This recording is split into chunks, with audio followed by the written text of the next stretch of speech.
Welcome back to my YouTube channel. कैसे हैं आप सभी? आई होप आप सभी अच्छे होंगे। तो फ्रेंड्स, आज हम बात करेंगे अंशु शुभम ऑफिशियल। आखिर मतलब कुछ लड़कियां होती हैं जो शादी के बाद एक घर को दो घर बना देती हैं। सच में यार कितना गंदा लगता है ये सारी चीज़ें। अगर हस्बैंड जॉब पर होते हैं या हस्बैंड कहीं बाहर है तो मानते हैं कि लड़की का बाहर जाना ज़रूरी है, क्योंकि वहाँ पर भी मतलब काफ़ी जिम्मेदारियाँ होती हैं। बहुत सारी ऐसी जिम्मेदारियां होती हैं जो मतलब ऐसी जिम्मेदारियां होती हैं कि मतलब वो हर हाल में एक वाइफ को या फिर एक लड़की को करना ही होती है। लेकिन यहाँ पर अंशु की ऐसी क्या प्रॉब्लम आ गई जो मतलब अपनी सासू माँ को ही छोड़कर आ गई वहाँ से। हमें नहीं लगता है कि सासू माँ की मर्जी के साथ ये आई हैं और सासू माँ इनको बाहर तक छोड़ने भी नहीं आई थी। तो फ्रेंड्स, अगर आपने मेरे चैनल को सब्सक्राइब ना किया हो तो आप लोग मेरे चैनल को सब्सक्राइब कर दीजिएगा। बेल आइकन के बटन को प्रेस करना मत भूलिएगा, ताकि आपको मेरी जो भी नई नोटिफिकेशन है वो टाइम पर मिलती रहे। तो फ्रेंड्स, अब बात करते हैं अपने टॉपिक पर। आखिर बताइए कि मतलब कि जिसको खांसी होती है वो क्या अमरूद खाता है? हमें कुछ समझ में नहीं आ रहा है कि कोई अमरूद खाता है। नहीं खाता है। जिसको खांसी होती है उसको अपनी खांसी सही करनी होती है। बट कुछ लोग होते हैं ना जो मतलब किसी की बात का मतलब कोई भी रिप्लाई नहीं देते और किसी की बात को भी नहीं मानते। ससुराल में रहती थी तो सासू माँ कुछ नहीं बोलती थी अंशु से, एक शब्द भी अंशु से नहीं बोला जाता था। अंशु अपनी खुद की मालकिन थी उस घर की। लेकिन जैसे ही भाई तुम ससुराल से निकली हो तो तुम्हें देखो दोनों चीज़ों को अब करना पड़ेगा मैनेज। यहाँ पर काम को भी मैनेज करना पड़ेगा और फिर जो खर्चे हैं वो तो मैनेज करना ही पड़ेंगे। अब तुम बोलोगे कि खर्चे तो वहाँ पर भी थे हमारे, हम ही लोग खर्चा उठाते थे, हम और शुभम मिलकर पूरे घर का खर्चा उठाते थे। तो देखो अंशु, अभी तुम्हारी सासू माँ तुम्हें कुछ नहीं बोलती है क्योंकि मानते हैं कि तुमने वहाँ पर सारा खर्चा उठाया। लेकिन तुम्हारे जो फादर इन लॉ हैं वो भी तो अर्न करते हैं, तो कहीं ना कहीं वो भी खर्चा करते हैं, ऐसा नहीं है। फिर देखिए, अगर एक माँ बाप पूरी ज़िंदगी अपने बच्चों के लिए मेहनत करते हैं, पूरी ज़िंदगी इसलिए काम करते हैं कि उनकी बच्चा अच्छे से अच्छे खा ले, अच्छे से अच्छा पहन ले, और क्या चाहिए, अच्छी से अच्छी शिक्षा मिल जाए। एक बच्चे के लिए सबसे ज़्यादा ज़रूरी है शिक्षा। और वो सारी चीज़ें तुम आई हो जब से तो सासू माँ कितना दुखी हैं और सासू माँ कुछ बोलती नहीं है। इसका मतलब तुम अपनी मनमानी किसी भी हद तक करो। तो अंशु को समझना चाहिए हर चीज़ में नादानियाँ। आज जो हमने इनका वीडियो देखा अंशु का, उस वीडियो को देखने के बाद पता चला है कि इनका जो बीपी है वो कंट्रोल नहीं हो रहा है। बीपी दिन पर दिन डाउन होता जा रहा है, मतलब कम होता चला जा रहा है। उस वजह से मतलब इनके शरीर में बहुत सारी दिक्कतें हो रही हैं। हम मानते हैं कि बीपी एक ऐसी प्रॉब्लम होती है कि जब ये डाउन होता है ना, लो होता है बीपी, तो हमें शरीर में बहुत सारी दिक्कतें होती हैं। और जब ये हाई होता है, बीपी का लो होना भी ठीक नहीं है और बीपी का हाई होना भी ठीक नहीं। दोनों कंडीशन में हमें हर चीज़ का सामना करना पड़ता है। लेकिन तुम्हें इतना खांसी, 3-4 दिन पहले हमने जो तुम्हारा वीडियो देखा था उसमें तुम्हें कितना खांसी था, कितना तुम्हारे गले में दर्द हो रहा था। उसमें भी तुमने सासू माँ की चोरी से 3 अमरूद बचाए हुए थे, वो अमरूद तुमने खाए हैं। और तब की सासू माँ ने बोला था कि तुम ये अमरूद मत खाना। और देखो, अगर तुम्हें अमरूद खाना भी है ना तो अमरूद को थोड़ा बीच में चाकू डालकर उसको थोड़ा गैस में हम जब गर्म कर लेते हैं ना तो उसकी जो तासीर होती है ठंडी वाली वो चली जाती है, फिर हम अमरूद खा सकते हैं।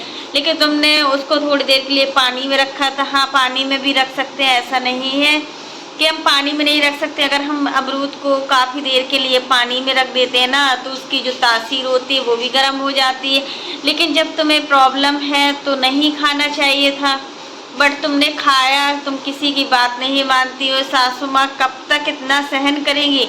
और सच में कुछ लड़कियां ऐसी होती ही हैं जो शादी के बाद एक घर को 2 घर में डिवाइड कर देती हैं, अपने हस्बैंड को लेकर दूसरे घर में बस जाती हैं। उनको ससुराल वालों से कोई मतलब नहीं रहता है, सास ससुर से कोई मतलब नहीं होता है, ननद और देवर से कोई मतलब नहीं होता है। वही सारी चीज़ें तुम कर रही हो। और देवर भी है, मतलब अभी तो देवर की शादी भी नहीं हुई है। देवर की जब शादी होगी तो देवरानी अगर इस तरीके का करेगी तो फिर शुभम को कैसा लगेगा? क्योंकि देखो शुभम तो अपनी माँ के साथ ऐसा कर रहे हैं, नहीं कर रहे हैं। शुभम देखो जिस मजबूरी में ये लोग निकले हैं, इनका कहना है कि मतलब जो इनकी शॉप है, जो इनका रेस्टोरेंट है और जो इनका मतलब अंशु फैशन हब करके शॉप है, दोनों पास पास हैं और बसंतपुर में ही है। और बसंतपुर में ही इन्होंने मतलब अपनी शॉप और रेस्टोरेंट के पास रूम लिया हुआ है, तो हमें आने जाने में प्रॉब्लम नहीं होगी, इनका एक कहना है। तो इनका अगर शायद प्रेग्नेंट भी हैं और प्रेगनेंसी में मतलब इनको रात में कोई भी साधन नहीं मिलेगा। अगर रात में कोई प्रॉब्लम होती है तो बहुत सारी प्रॉब्लम का सामना करना पड़ेगा। तो अंशु मतलब अभी अंशु अगर मैच्योर नहीं है तो ये अपने बच्चों को क्या सिखाएगी? क्योंकि एक बच्चा होने के बाद ही एक लड़की की पूरी लाइफ बदल जाती है, कितने सारे काम करना पड़ते हैं। अकेले में तो ऐसा रहता है कि जो मन है तो कर लिया, मन नहीं है तो नहीं किया, लेकिन जब बच्चा हो जाता है तो उसकी रिस्पॉन्सिबिलिटी भी हमें निभानी होती है। और हमें नहीं लगता है कि तुम मतलब अभी तुम अपना काम नहीं कर पा, तुम बोलती हो डेली अपनी वीडियो में कि मेरी तबीयत ठीक नहीं है, मेरा बीपी बहुत डाउन चल रहा है, बीपी लो चल रहा है। तो देखो अब यहाँ पर तुम्हारी तबीयत ठीक हो या ना ठीक हो, काम तो तुम्हें करना ही पड़ेगा, चाहे तुम कैसे भी काम को करो। अगर तबीयत ठीक भी है तब भी काम को करना पड़ेगा, और तबीयत खराब है तब भी तुम्हें काम को करना पड़ेगा, दोनों परिस्थितियों में करना पड़ेगा। यहाँ सासू माँ थोड़ा डेली डेली आएंगी कि सासू माँ आ जाए और काम कर जाए। देखो जब ज़्यादा ज़रूरी होगा, तुम ज़्यादा बीमार होगी तो देखो बड़े का कर्तव्य यही होता है, उनकी बेटी हो या बहू हो, उनको अपनी बेटी और बहू दोनों को एक समान देखना चाहिए। और जो बेटी के साथ व्यवहार करती है एक माँ, वही व्यवहार एक सास को अपनी बहू के साथ करना चाहिए। क्योंकि देखिए अगर हम दोनों मतलब पक्षों को लेकर नहीं चलते ना तो इसमें बहुत मिसअंडरस्टैंडिंग हो जाती है। तो कहीं ना कहीं अंशु को समझना चाहिए, सासू माँ सच में यार बहुत ही अच्छी हैं, जैसा वो अंशु के साथ बिहेव करती है ना, वो ऐसी सासू माँ मिलना बहुत ही कठिन होता है। तुमने कोई ऐसे कर्म किए होंगे ना जिसकी वजह से तुम्हें इतनी प्यारी सासू माँ मिली है और तुम्हारी हर बात को मानती है।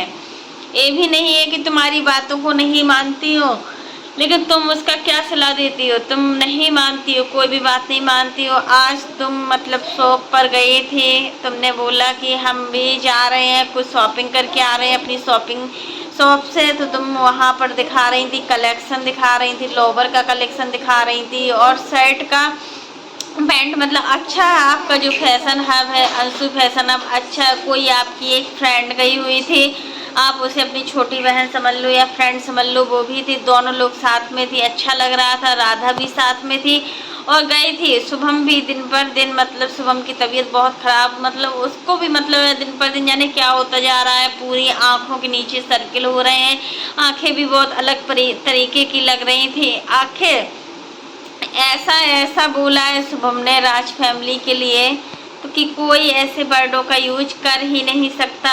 शुभम ने बोला है मतलब ये लोग नचनिया हैं, नाच नाच कर पैसा कमाते हैं। तो भैया तुम्हारे यहाँ भी अंशु क्या बैठ के पैसा कमाती है क्या? वो भी तो रील्स बनाती है, नाचती है, तो वो भी तो मतलब इस तरीके से मतलब पैसा कमाती है। तो किसी को कहने से पहले एक बार ज़रूर समझना चाहिए कि आखिर हम उसके बारे में क्या बोल रहे हैं, क्या नहीं बोल रहे हैं। आखिर शुभम ने राज फैमिली को नचनिया क्यों बोला?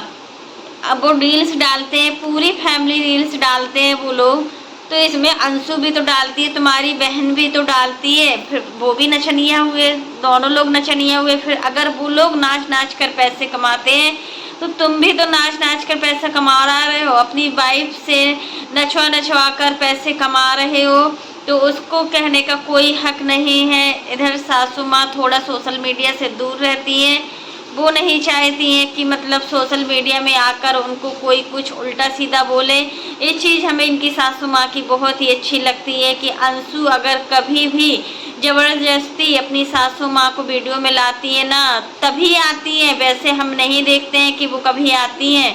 उनको पसंद भी नहीं है, शायद सोशल मीडिया से दूर रहना ही पसंद है। क्योंकि अपनी सबकी इज्जत होती है, और जब वो इज्जत सोशल मीडिया से ख़राब होती है ना, तो फिर हम पता नहीं चल पाता कि आखिर हम क्या कर रहे हैं क्या नहीं कर रहे हैं। तो फ्रेंड्स आज के लिए बस इतना ही। कैसा लगा आपको मेरा वीडियो पसंद आए तो लाइक कर देना, और अगर आप चैनल पर न्यू हो तो चैनल को सब्सक्राइब करना ना भूलना। और फ्रेंड्स आप लोग कमेंट बॉक्स में ज़रूर बताना कि अंशु इतनी वीक है ना कि उसके देखकर लगता है कि सच में यार अगर ये प्रेग्नेंट होगी ना तो अपने आप को कैसे संभाल पाएगी, क्योंकि प्रेगनेंसी एक ऐसा स्टेप होता है जहाँ पर एक लड़की को अपना बहुत ज़्यादा केयरिंग करनी होती है। फिर देखो अभी यहाँ सासू माँ भी नहीं है, और सासू माँ इतनी जल्दी आ भी नहीं सकती कि आ भी जाए वो। तो फ्रेंड्स आज के लिए बस इतना ही। वीडियो पसंद आए तो लाइक कर देना, और अगर आप चैनल पर न्यू हो तो चैनल को सब्सक्राइब करना ना भूलना। फिर मिलते हैं नेक्स्ट वीडियो में, तब तक के लिए bye, take care all of you.